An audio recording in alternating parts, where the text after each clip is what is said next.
everyone. It is 6 o'clock, and so we are going live from William Chris Vineyard's Facebook and YouTube pages.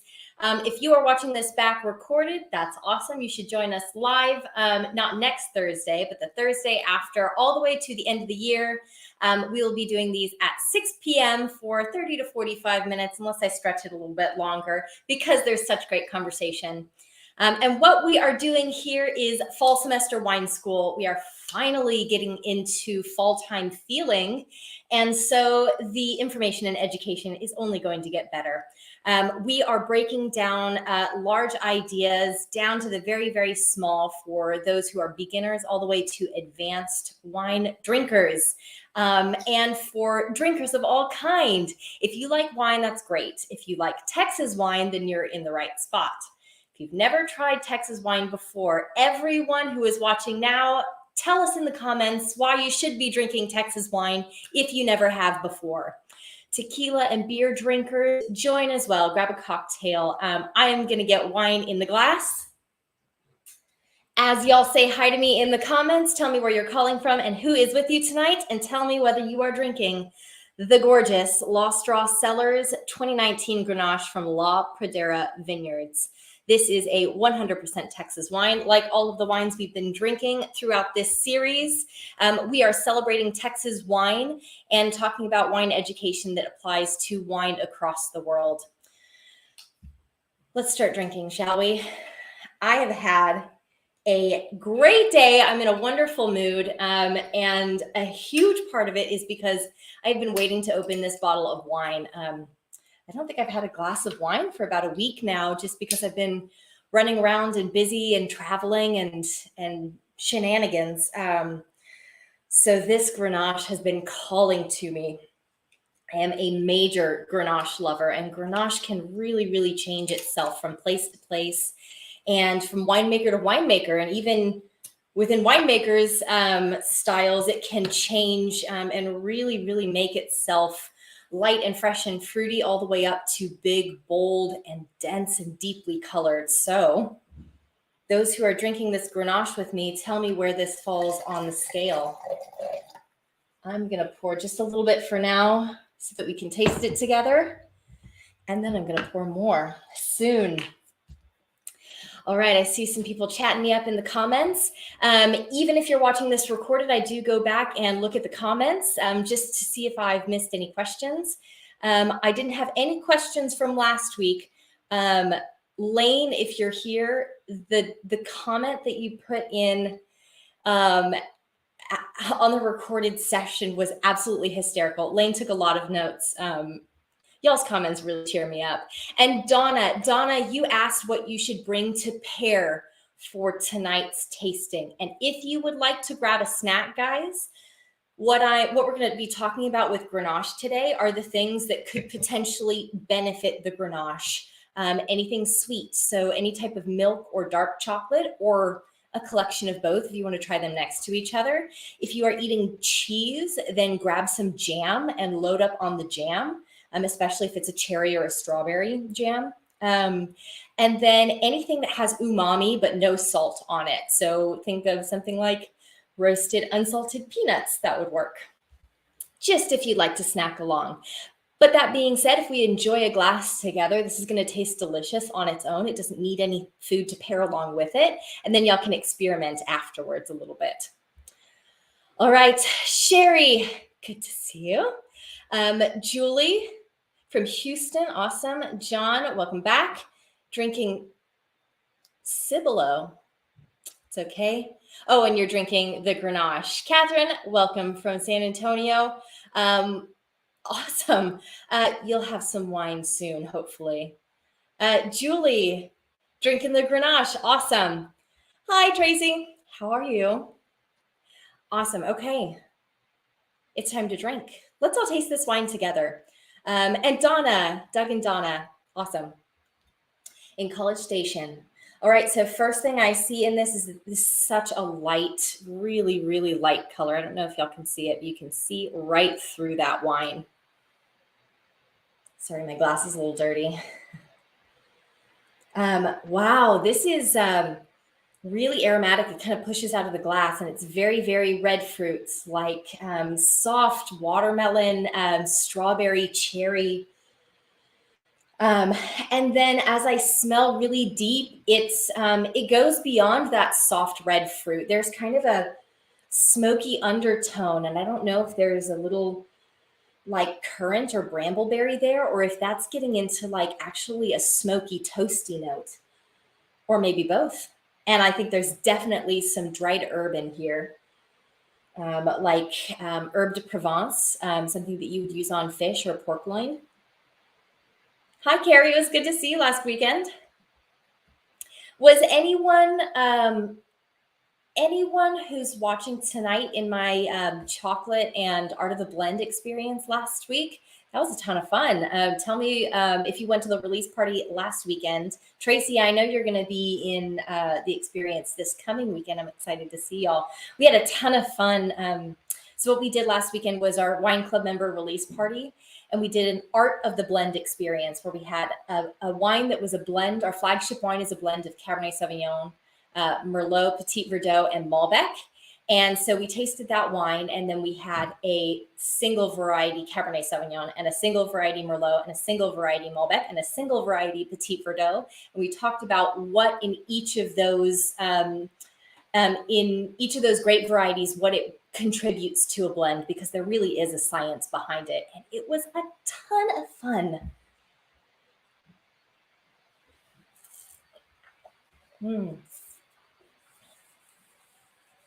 John says it's a little tart to start with.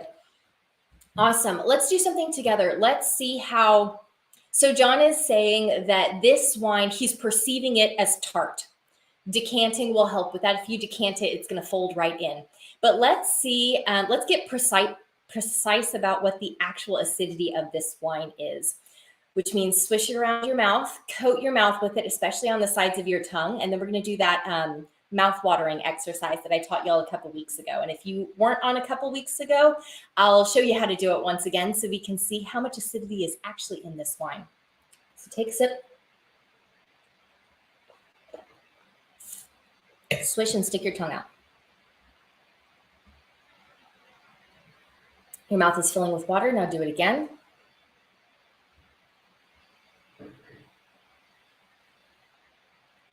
So what I was doing there was allowing my mouth to water, because the amount that your mouth water directly relates to how much acidity is in the wine. If you suck on a piece of lemon, your mouth is going to water a lot. If you eat a nut, it's going to water less. So here with our saliva, we can actually detect how much acidity is in this wine compared to other wines. So what happened for me is when I first swished the wine around my mouth and then I swallowed the wine, I allowed my mouth to fill up with water, and it filled up really fast. And then I swallowed and I stuck my tongue out again.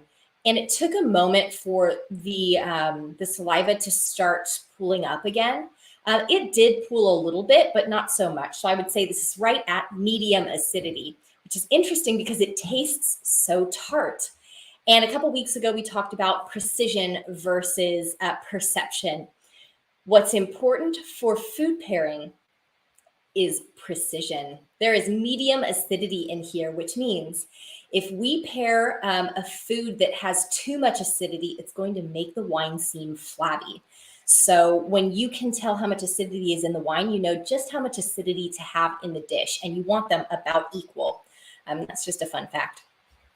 Otherwise, John, I think you might enjoy this decanted, and I think I would as well. So let's go grab a decanter. I'll be right back. I'm going to try this out.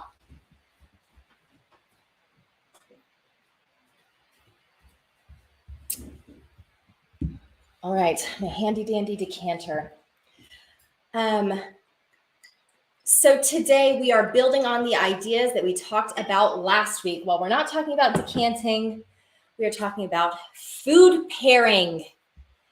So we are going to build on Texas wine and food pairing. Let me see if that acidity goes down a little bit. I'm just going to enjoy that. Awesome. So last week, we broke down the basics of food pairing. So what I want to do with y'all is just recap a couple things that I talked about last week. And this is our major purpose and structure for food and wine pairing decisions that we make. And my goal is that all of you will comfortably be able to pair food and wine, especially for the holiday season coming up, maybe next week. It's important. So first, let's recap what changes in the wine when we pair food with it. And there are 5 things: how fruity the wine tastes, or how much less fruity, how much sweeter, and therefore how much drier the wine tastes, how much more acidic it tastes, and how much less acidic it tastes. And just to be clear, the fruitiness, the sweetness, and the acidity are not physically changing in the wine. You have the same acidity and the same sweetness level each time. What you're perceiving is what changes. And then the perception of bitterness in the wine and the perception of the amount of alcohol in the wine. And what I did for you guys was I wrote a chart to help you remember this. So I have the 5 things that change in wine up at the top here. Fruitiness, oh, that's hard. Fruitiness, sweetness, bitterness, acidity, and alcohol. Then on this column here, I put everything in food that can change these things up top. So we talked about first the softeners of wine, because remember, we had a very, very rough, tough, rustic, bitter wine last week, and that was the Touriga Nacional. So we talked a lot about salt, fat, and sour, because salt, fat, and sour are your softeners for wine. They will increase the perception of fruitiness and sweetness in the wine. They will decrease the perception of bitterness and acidity in the wine, and they won't change much about the alcohol content being perceived in the wine. So today, because we have this Grenache, which is a very fruity, pleasant, soft wine, it's not very bitter. We have a wine that can stand to be taken down a notch. We can handle if umami, bitter, and sweet are going to make the wine a little bit less fruity or less sweet, because it's already a soft, fruity wine. So umami, bitter, and sweetness will take that down a bit. And then the bitterness and acidity will seem higher in the wine. The alcohol won't change much. And the last thing we talked about was the relationship between alcohol and spiciness in the form of chili heat specifically. Spiciness in food will increase the perception of alcohol in the wine. And that is a personal preference. So last week I recommended you bring a salty snack to the party. Last week, I recommended you taste a salty snack with the Touriga Nacional, and I think we all said, oh my gosh, it's getting softer, more fruity. Remember, there was a really bitter thing on the back of that wine. That bitterness on the back totally went away. I think one of y'all said that you didn't notice fruitiness in the wine before the salt came in. Imagine if you had paired something sour and salty and fatty with the Touriga Nacional last week. You would suddenly have a fruity Touriga Nacional that's so much less bitter, that tastes much softer. Now I want you to imagine pairing that same sour, salty, fat dish with this Grenache. This Grenache will get more fruity. It will seem less tart, which might be a desired thing. But too much sourness in the dish will make this wine actually seem overly fruity, almost cloyingly sweet, and maybe even a little bit flabby. So we have some power with this wine. We have the power to pair bitter umami and sweetness with this wine. Tone down the fruitiness just a little bit, and we'll still have a soft, maybe a little bit drier than this wine that has a little bit of fruitiness. And then maybe you'll start to notice some of those other things like the herbs and the rustic characters of this wine that I know are layered in here. Then you can really unlock this wine. All right, let's see if I have any questions in the comments so far. And what I would really love, you guys, is we've had a lot of classes so far. This is number 7. I want y'all to ask today if there is anything that we've talked about so far that is still hanging in the back of your head that you haven't really quite tapped into, because with wine education, it's not just being told once and then immediately getting it. You'll have an aha moment with anything in wine and everything in wine, and it's going to happen after the 8th time that you've talked about something. And sometimes it's just a person rephrasing something so that it clicks in your mind. So anything that is kind of haunting y'all about wine education, let me know. Flabby. Julie, yes, I love to define flabby. Flabby is one of my favorite wine words, and the other favorite wine word description that I love is chewy. Chewy wines versus flabby wines. And these aren't directly opposing each other, but they are both descriptors of the overall character of a wine. So flabbiness happens when you have not enough acidity lifting up the wine. Now, when you first taste a wine, if it doesn't taste tart, you can still be assured that the wine has acidity in it. Because it is made from a fruit, and because we don't take away any acidity from the wine, you end up with a wine, a beverage that has acidity in it, just like milk. You don't notice how tart milk is, but it definitely has acidity to it. So does cheese, so do many things. When a wine has lower acidity, it's not just that you perceive less acidity, it's that everything else about the wine just starts to fall a little flatter. And the most flat thing that I notice with a wine that has too low of acidity is that the fruit seems like it's been out on the counter for too long.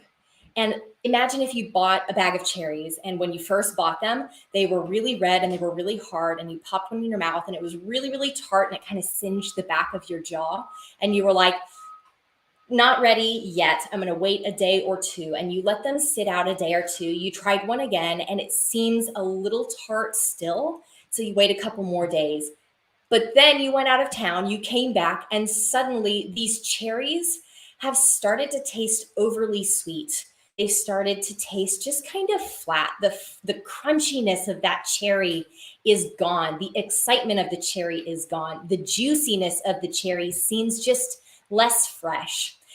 The sweetness level in the cherry did not change. What's happening is that the acidity is dropping as the cherries are sitting out on the counter, and so the cherry seems less exciting and more flabby. That is the best way I think I can describe flabbiness to you. Essentially, it can happen too if you warm up a wine too much. If you're drinking a white wine that maybe has a little sweetness to it or oakiness, you warm it up too much and you're drinking it at too warm of a temperature, it can seem kind of syrupy, and it misses the mark. It has no zing or freshness anymore. That is flabbiness. On the flip side of that, chewiness is when you have a wine that is so dense and deep and tannic sometimes, and has such full body that you almost have to chew your way through it, and you're not actually chewing the wine. But the Touriga Nacional last week, that was a chewy wine. It's something that you feel like you need to gnaw your way through. And then a little bit of salt will just pop it right out of that chewiness. I hope that answered your question. I recommend looking up flabbiness in wine. Maybe somebody else has a great, very simplified way of describing it. Hi, Kelly. How are you? Awesome. If anyone decanted this wine, tell me if it's still tasting as tart as it was before. I'm really noticing that smokiness come out and around. This still tastes a little tart to me. Remember last week I said with food pairing and wine pairing, anything that is standing out about the wine is telling you something. This wine is telling you that it wants a little something fatty to pair with it. If you have a little bit of cheese with you right now and you put that cheese on your palate and then taste this wine, I guarantee you the acidity will totally sit back. It won't go away, but you will perceive it much less, and it may even totally go away, which is the magic of food and wine pairing, which is why I love it so much. All right, so We are finishing the food and wine pairing topic with this wine today because it is so much softer. There are no tannins on the, I mean, there are tannins, but if you swish this around your mouth and get it on your teeth, none of that dry tannic structure is sticking there. There's no bitterness to the wine, which means that maybe this wine tasting a little bit drier and more bitter would be a pleasant thing. So this is where we can add in these components that can be so hard to pair: sweetness, bitterness, and umami. Let's think of a couple things that might tone down the fruitiness and softness of this wine, that might make this wine have a little bit of an edge that I think would be really, really nice. Umami. Meat, of course, mushrooms, tomatoes. Tomato is all umami. Sweet things. This is why I recommended anyone get some chocolate. Did anyone get some chocolate and taste it with this wine and see what happened? Anyone who has cheese on a board right now and has jam, that sweetness from the jam will pop an edginess out of this wine and likely keep it from becoming too flabby and cloying. And then bitter things. Kale salads. I think a cherry kale salad would be really, really lovely with this wine. And then if you have a dressing that has a sour component to it, you'll see the acidity perception in this wine go down. So the tartness will be gone. And then you'll have a drier style of this very same wine. What's really cool is that a lot of these components often go in with saltiness, sourness, and fattiness. And think about it. In what form does umami come onto a dish without also being salted or without some sort of fat component? And I recommended someone get peanuts or unsalted nuts. Those have fat and umami. Then you have tomatoes. Tomatoes, the first thing I do is salt them. So you have salt and umami going hand in hand. And then, of course, meat. Meat with a little vein of fat running through it, or with any sort of cream sauce. You have these softening components and hardening components going hand in hand in dishes very, very often. Mushroom is the same case. It's very hard to find umami without also finding salt or some other component like fattiness. So in this way, we have many, many food and wine pairings that can be completely neutral. The fattiness in the dish is being counteracted by the umami in the dish, and the wine stays relatively the same. And it's when we tweak that balance towards one or the other that we can really, really lock in a food pairing. And that's what we're talking about today. How do we lock in these food pairings and make them shine that much more? So let's take what I think would be a wonderful dish for this wine that has components of bitterness, sweetness, and umami. Let's take a steak, has umami in it. I think that would be really nice with this. And some mushrooms on the side. I think a nice like wild mushroom medley has some umami. And let's say it's stir fried with a little bit of kale for that little bitter edge. And then a little sweet component on top, like a red wine jus that has just a little bit of sugar in it. There you have a dish full of umami, bitter, and sweetness. Now, say you take a bite of that dish and you taste the wine and it has gone too bitter. It is too dry. Suddenly, all the fruit goes down from the wine. Have you destroyed the food and wine pairing? Absolutely not. You throw some salt on the dish. That is it. You throw some salt on it, or you squeeze a lemon over it, and then suddenly you'll pop out more fruit in the wine, and you'll cause something to happen in this wine that was always there before. You just needed your softening components to come out and bring the balance that you want back in. Now, when thinking about where you want the balance to be, choosing what type of product is really important. And let's take the steak, for instance. Your steak can be lean or it can be fatty. And what you want to happen in the wine will define how much fattiness you want in the dish. The topping, the cream, the jus, whatever it is on top, that is your decision. Do you want it to be a salty sauce? Do you want it to be a sour sauce? Or do you want it to be something a little bit sweet so that the wine tastes drier? That is your power. And that's the beautiful thing, is that's the finishing touch.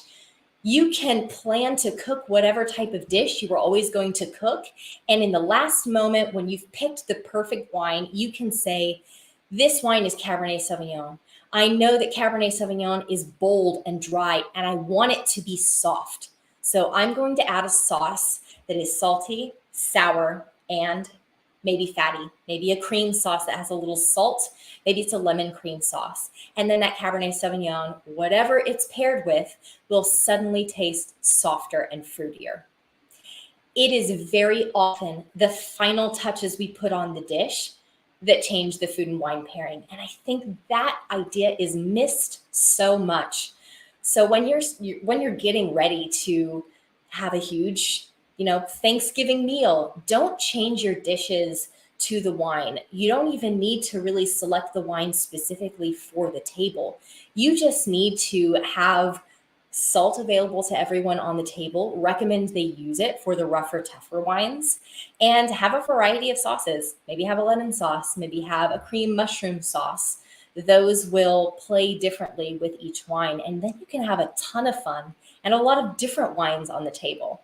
And ultimately, everyone can be drinking something that they really want to be drinking, instead of saying, you must drink this Grenache with this dish in the same exact way that I am.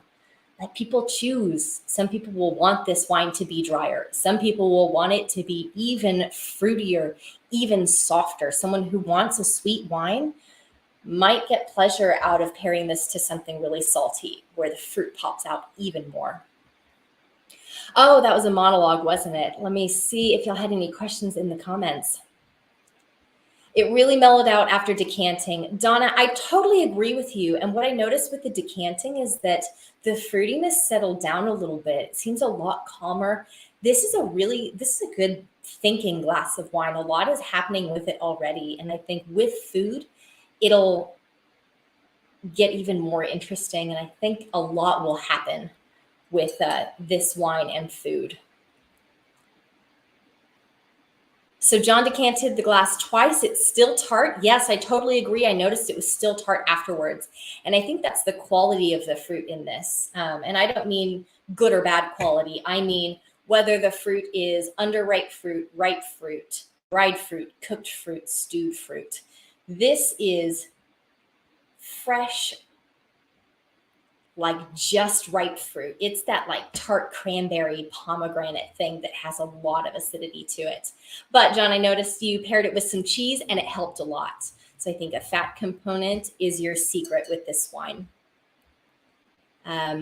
Tracy was thinking kale with this wine. Well done, Tracy. I have either taught you well or you were a genius to start off with. And I've just been along for the journey with you.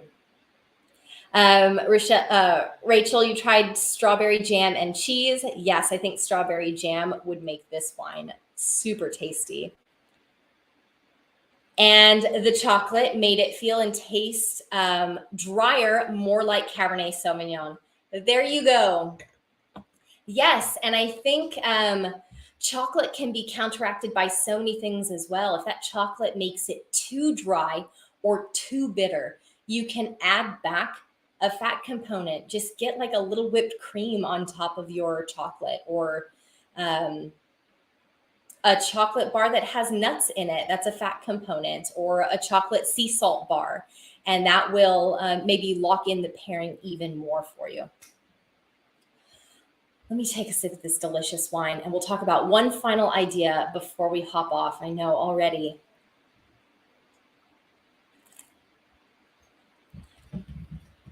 So Grenache is known for building up kind of a lot of alcohol. This one's right at 13.4%, which is not a lot of alcohol. This is a restrained style of Grenache. It's very fruity and has a lot of subtlety and delicacy to it. But it's pretty viscous. So it has a medium weight. We talked about last week, weight was very important in considering what type of dish you're going to pair to. When you have a light-bodied wine, you can pair to light dishes such as fish or even some light chicken dishes, maybe even tofu. Medium-bodied dishes are something like maybe a pad thai or a noodle dish, although noodle dishes can get pretty full-bodied pretty soon. Medium dishes might also include cream of chicken or a pork or even a filet mignon can be medium. Some of your bolder styles of fish like salmon can be very medium bodied. And then full bodied wines pair well with full bodied dishes. So big hunks of steak, sausage, things like heavy, large bowls of pasta, any type of ragu or stew. All of those, you have to consider the weight because a full bodied dish will crush this wine. You won't be able to taste the wine as much after it. And a light bodied dish won't stand up to the wine. So the wine will really overpower the light bodied dish. So if we stay in the medium bodied realm, I would go something like pork loin. And the reason I would choose pork loin is because this is my final tip that I hope will help some of you guys who are very image driven and maybe even metaphor driven. Treat your wine as if it is the sauce, and that will help you make your perfect wine selection. I'm going to take a sip of wine and then explain what I mean. But tell me if anybody has done that before. So we're not talking about cooking down the wine to make a sauce. No, there are so many different sauces that can pair with a dish, from vinaigrettes to jus to gravy to cream sauces, etc., etc., etc. When you think of your wine as if it is a sauce, you are taking not the flavors of the wine, but the overall personality of the wine and translating it to a sauce that you would pair with a dish. So let's take the Touriga Nacional from last week. That was a really like low fruity wine. It was really rough and rustic and savory and tough. Maybe we can compare that to a red wine jus that has that was made with something like wild boar. Maybe it has like a really rustic, deep, concentrated character, something that you would pair with a dish that's really full-bodied or smoked. That's what that Touriga Nacional reminds me of, a really savory, rich jus.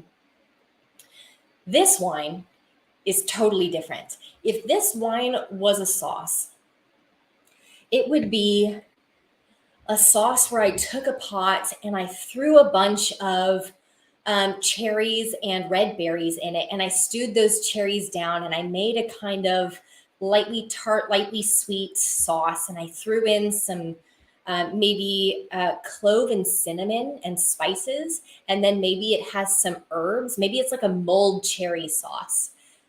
That mulled cherry sauce I would put over a completely different dish than I would put that really dense, savory red wine jus. For the red wine jus, I'm going to put it only over my boldest dishes. It's going to be like stuffed portobello mushrooms, or it's going to be some type of wild boar, braised meat, a steak, anything that can stand up and would really benefit from a savory jus. And then this cherry, like mulled cherry sauce that I've just created in my mind, that goes so well over my mom's pork loin that she always does at Thanksgiving. That pork loin is juicy. It's cooked just right. It's like just cooked through enough. It's still pink. And then it's covered in this spiced cherry sauce. It's a little bit tart, a little bit sweet, and they complement each other so well.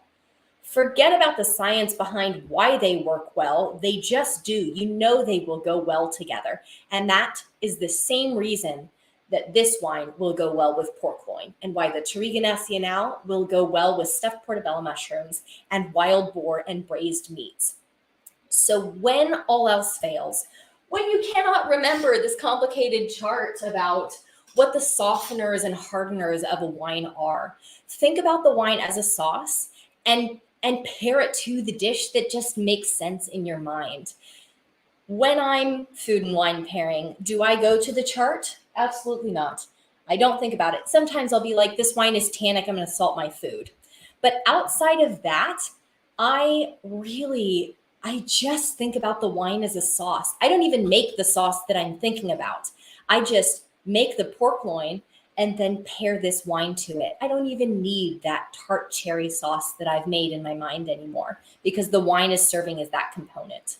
And the reason why they work well together is because the food and the wine you're enjoying in the same way that you would be eating that sauce and the pork loin. Ultimately, it's all going here so that you can taste them together. All right. I'm going to look in the comments. I see y'all talking to each other a lot. Yes, I will hold this up. I hope it makes sense. This is what I use in my classes for the staff. If y'all want to take a picture of this, I really hope it helps. So fruitiness and sweetness increase with sour, fat, and salt, and decrease with umami, bitter, and sweet. And then bitterness and acidity go down with sour, fat, and salt, and up with umami, bitter, and sweet. And the wonderful thing is, if you forget this, this is going to remain recorded. So you can always watch back and grab a screenshot again. Or you can take more classes with me at William Chris and Lost Draw. I am always here to help y'all decode food and wine pairing.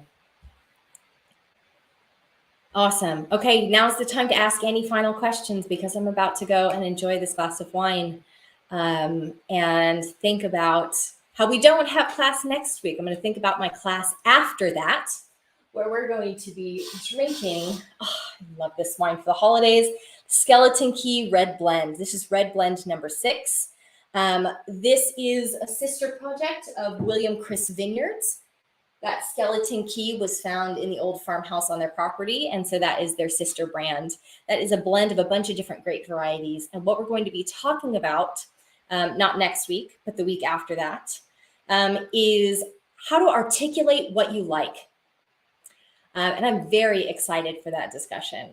At that time, I would like to hear about everyone's food and wine pairings that they're doing for next week. I'm very curious to see if anything that we talked about today and last week is going to assist y'all with just locking in pairings a little bit more. Last chance to ask questions in the comments. I'm going to give you one final nugget. Texture counts. The chewy wine that we had last week, Touriga Nacional, it was bitter, it was rough, it was rustic. That is your opportunity to add something crunchy to your dish. Roast some nuts, crunch on the nuts, any chocolate with a little bit of cocoa nib, any like chunky flakes of salt. Make sure that the salt is flaked large so that you can have a bite of something in your mouth. Any type of sausage where you have to kind of crunch through it. Texture will help lock in that pairing just a little bit more. This Grenache, the texture of this is light and creamy.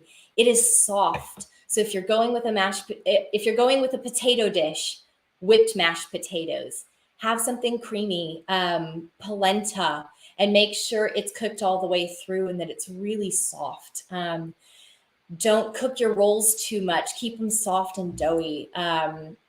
Tender meats, anything braised, all of that matters. Don't forget texture. All right. Final comments.